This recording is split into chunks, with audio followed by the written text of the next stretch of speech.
Surat Paulus yang pertama untuk jemaat di Korintus, ditulis untuk sebuah komunitas gereja yang sangat Paulus kenal. Korintus adalah sebuah kota pelabuhan utama pada zaman kuno dan memiliki banyak kuil untuk dewa-dewa orang Yunani dan Romawi. Korintus merupakan sebuah pusat ekonomi besar sehingga secara strategis, Paulus datang ke tempat ini sebagai seorang misionaris. Dia menghabiskan 1,5 tahun untuk mengenal orang-orang di sana, menyampaikan tentang Yesus kepada mereka sehingga banyak sekali orang menjadi pengikut Yesus dan membentuk sebuah komunitas gereja. Kita bisa membaca kisah ini di Kisah Para Rasul pasal 18. Nah, beberapa waktu kemudian, Paulus pindah untuk memulai gereja-gereja baru di kota-kota lain. Dan dia mulai mendapat laporan bahwa gereja di Korintus tidak berjalan dengan baik. Dia diganggu oleh berbagai macam masalah. Dan itulah mengapa dia menulis surat ini. Surat ini terbagi dalam 5 bagian termasuk salam penutup. 5 bagian ini berkaitan dengan 5 masalah utama yang dibahas Paulus. Sehingga surat ini seperti sebuah kumpulan esai pendek tentang berbagai topik, tetapi beragam topik ini menjadi ide-ide utama yang menyatukan semua potongan-potongannya. Jadi, inilah yang dilakukan Paulus dalam setiap bagian surat ini. Dia menjelaskan masalahnya, lalu meresponi masalah itu dengan sebagian kisah Injil, yakni kabar baik tentang Yesus. Dan dia menunjukkan bagaimana hidup mereka tidak menunjukkan apa yang mereka percayai. Sehingga isi surat ini adalah tentang belajar berpikir tentang setiap area kehidupan melalui kacamata Injil. Nah, mari kita menelusurinya lebih dalam dan melihat bagaimana cara Paulus melakukannya. Di pasal 1-4, masalahnya adalah adanya perpecahan dalam gereja. Ada beberapa pengajar yang datang ke kota itu sejak ditinggalkan Paulus. Seorang pria bernama Apolos, kemudian Petrus. Nah, orang-orang memilih pengajar yang mereka suka, lalu berkelompok sesuai pengajar-pengajar yang dipilihnya itu, kemudian berbicara buruk dan tidak menghormati orang yang menyukai pemimpin atau pengajar yang berbeda dari mereka. Respon Paulus terhadap masalah ini cukup sarkastik dan tajam. Dia berkata, "Kamu pasti bercanda. Gereja bukan kontes popularitas. Gereja adalah komunitas orang-orang yang berpusat pada Yesus. Setiap pemimpin dan pengajar-pengajarnya adalah pelayan Yesus. Jadi, sementara Anda lebih suka pada pemimpin yang satu lebih dari yang lain, sangatlah tidak layak untuk saling memisahkan diri dan berbicara buruk satu dengan yang lain. Pusat dari gereja adalah Yesus. Kabar baik tentang siapa dia dan apa yang telah dia lakukan." Di pasal 5-7, Paulus membahas beberapa masalah yang berkaitan dengan seks. Ada sejumlah orang yang melakukan seks bebas dalam lingkungan gereja. Seorang pria dengan ibu tirinya, dan sejumlah orang yang lain masih menyembah dewa-dewa Yunani di kuil-kuil setempat dan tidur dengan para pelacur yang bekerja di sana. Tidak hanya itu saja. Ada orang-orang dalam lingkungan gereja yang berkata bahwa hal-hal tersebut tidak apa-apa. Mereka berkata, "Hei, kami bebas dalam Kristus. Kasih karunia Allah itu tidak terbatas kan? Jadi tidak apa-apa." Dan Paulus berkata, itu tidak benar. Dengan Injil di tangannya, dia menunjukkan betapa salahnya pemikiran seperti ini. Paulus berkata, "Ingatlah pertama-tama Yesus mati untuk dosa-dosa Anda, termasuk kehancuran hubungan yang rusak yang disebabkan oleh penyimpangan seksual. Sehingga, jika Anda adalah orang Kristen, integritas seksual adalah salah satu dari cara-cara utama bagaimana Anda meresponi kasih karunia Yesus." Paulus juga mengingatkan mereka bahwa sama seperti Yesus dibangkitkan secara fisik dari kematian, demikian pula tubuh kita akan dibangkitkan dari kematian. Yang artinya begini, jika tubuh kita telah ditebus oleh Yesus sekarang dan di masa yang akan datang, artinya apa yang kita lakukan dengan tubuh kita itu penting.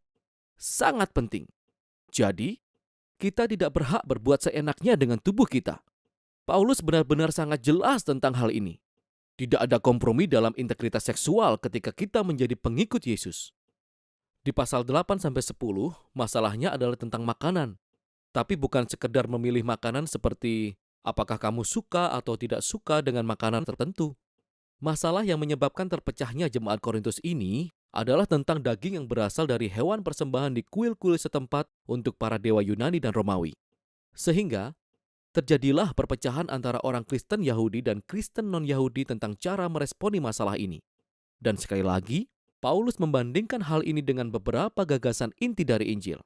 Dia berkata bahwa kesetiaan kita yang pertama dan terutama adalah kepada Yesus sebagai Tuhan, bukan kepada dewa-dewa lain. Jadi jika kita ada dalam sebuah situasi di mana terdapat daging hewan yang telah dipersembahkan kepada Allah lain, lalu ada orang-orang di sekitar yang mengamati kita dan berkata, "Oh lihat, hei, orang Kristen menyembah Yesus dan mereka dapat menyembah Allah lain juga." Paulus berkata jika situasi seperti ini terjadi, jangan makan daging itu. Kesetiaan kita adalah kepada Yesus. Dan kita harus mengasihi orang-orang tersebut lebih dari diri kita sendiri dan tidak menyesatkan mereka. Namun dengan cepat Paulus menjelaskan lebih jauh dan berkata, "Dengar, sebagai orang Kristen, kita percaya Tuhan adalah pencipta segala sesuatu termasuk hewan tersebut. Dan berhala-berhala di kuil, kita percaya bahwa mereka hanyalah potongan-potongan kayu dan batu. Jadi, jika tidak ada seorang pun di sekitar kita yang akan salah paham dengan tindakan kita, dan saat itu kita lapar, makanlah. Kita bebas sebagai seorang manusia baru dalam Kristus untuk mengikuti hati nurani dalam urusan-urusan yang diperdebatkan seperti ini." Jadi apa yang membuat kita boleh makan dalam situasi ini tapi tidak boleh dalam situasi yang lain? Prinsip utamanya adalah kasih. Kasih akan menyangkali dirinya sendiri dan mencari kesejahteraan untuk orang lain. Dan kasih Allah, adalah inti dari Injil. Itulah yang Yesus lakukan ketika Dia mati untuk kita, sehingga Paulus berkata, itulah yang seharusnya dilakukan orang Kristen bagi orang lain. Di pasal 11-14, Paulus melanjutkan membahas masalah dalam pertemuan ibadah mingguan. Ada beberapa orang yang memiliki pengalaman rohani yang luar biasa dalam pertemuan ini, dan mereka mulai berdoa dengan nyaring dalam bahasa-bahasa asing. Ada juga beberapa orang yang mulai menyampaikan pengajaran atau kata-kata dari Tuhan. Kemudian seseorang yang lain akan berdiri dan menyela karena mereka pun ingin menyampaikan sesuatu. Hal itu sangat kacau balau dan mengganggu, terutama bagi pengunjung yang ingin mendengarkan Injil. Sehingga dalam pasal-pasal ini, Paulus menolong mereka berpikir. Pertama-tama, tentang tujuan dari pertemuan ini, yakni menolong mereka melihat bagaimana perilaku yang tepat. Dia berkata bahwa pertemuan adalah sebuah tempat di mana Roh Allah seharusnya bekerja melalui semua orang dan hendaknya terjadi dalam sebuah kesatuan. Sehingga dia memakai perumpamaan keren ini, yaitu gereja ibarat tubuh manusia.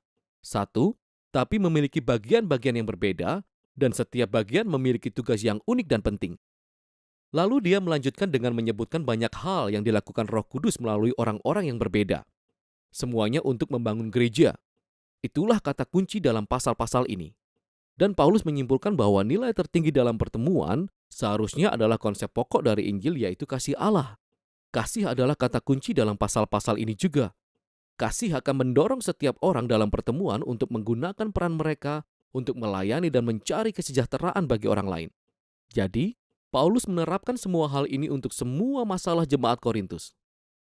Beberapa orang berpikir bahwa tujuan dari pertemuan itu adalah untuk memiliki pengalaman rohani yang hebat, atau untuk mendapat kesempatan untuk menyampaikan pemikiran mereka.